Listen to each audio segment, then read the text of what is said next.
ফিলিস্তিনে ইসরায়েলি বর্বর হামলার প্রতিবাদে মানববন্ধন ও বিক্ষোভ করেছে রাজধানীর বিভিন্ন শিক্ষা প্রতিষ্ঠানের শিক্ষার্থী সহ সাধারণ মানুষ।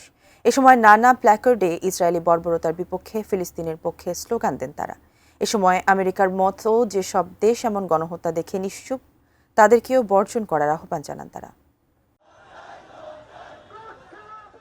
গাজায় ইসরায়েলের বর্বরতার প্রতিবাদে সোমবার সকাল ৯টায় নগরীর বাড্ডায় ক্যাম্পাসের সামনে বিক্ষোভ করেন ব্র্যাক বিশ্ববিদ্যালয়ের শিক্ষার্থীরা। বলেন, অবিলম্বে ফিলিস্তিনদের হত্যা বন্ধ করতে হবে।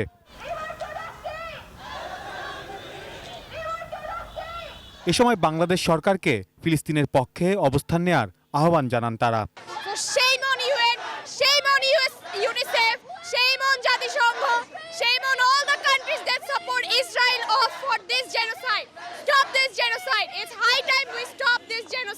যদি পৃথিবী এখনো গাজাকে সাপোর্ট না দেয়, it is not they are not the one that their soul is not dead, our soul is dying. আমরা যদি এখনো না জাগি, it's our soul that is dead. Gaza পুরো ধ্বংস করে দিচ্ছে। কি কারণে এগুলো হচ্ছে? লাইক তাদের কি তাদের সেন্সে আসছে না? লাইক তারা হয়তো নিজেদের স্বার্থতে অন্ধ হয়ে গেছে, তারা ব্লাইন্ড।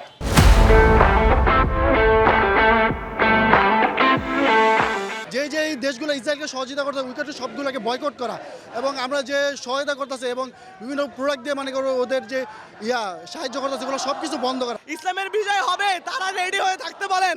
আমরা পুরো মুসলিম বিশ্ব এখন আমাদের উচিত, সবগুলো মুসলিম কান্ট্রির উচিত আমাদের এই গাজাবাসী ফিলিস্তিনবাসীর পাশে দাঁড়ানো।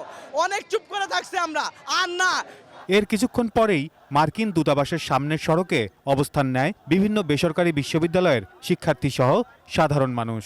বলেন, মুসলিম দেশগুলো কাপুরুষতার পরিচয় দিচ্ছে বলেই সুযোগ পাচ্ছে ইসরায়েল।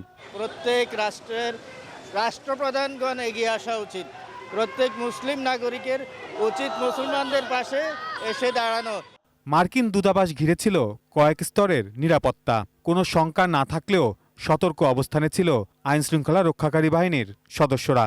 আমাদের কাছে ওই রকমের কোনো আশঙ্কা নেই। আমাদের কাছে তথ্য আছে যে বেশ কিছু ছাত্র সংগঠন তারা আসবে, মিছিল করবে, তারা তাদের যে আন্দোলনের যে অধিকার সেটা প্রদর্শন করবে। তো আমরা তারই ধারাবাহিকতায় এখানে সিকিউরিটি ডিপ্লয়মেন্ট রেখেছি। আমাদের কয়েক স্তরের নিরাপত্তা ব্যবস্থা আছে। এদিকে ফিলিস্তিনে ইসরায়েলের আগ্রাসনের প্রতিবাদে ঢাকা বিশ্ববিদ্যালয়েও বিক্ষোভ করেন শিক্ষার্থীরা। বলেন, শুধু মুসলমান নয়, এই প্রতিবাদ যেন হয় সর্বস্তরের জনগণের। একই সাথে ইসরায়েলি পণ্য বর্জনের দাবি জানান তারা।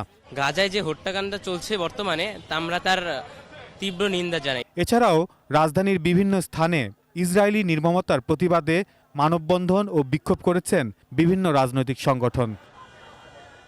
Saiful Jewel, ATN news, Dhaka.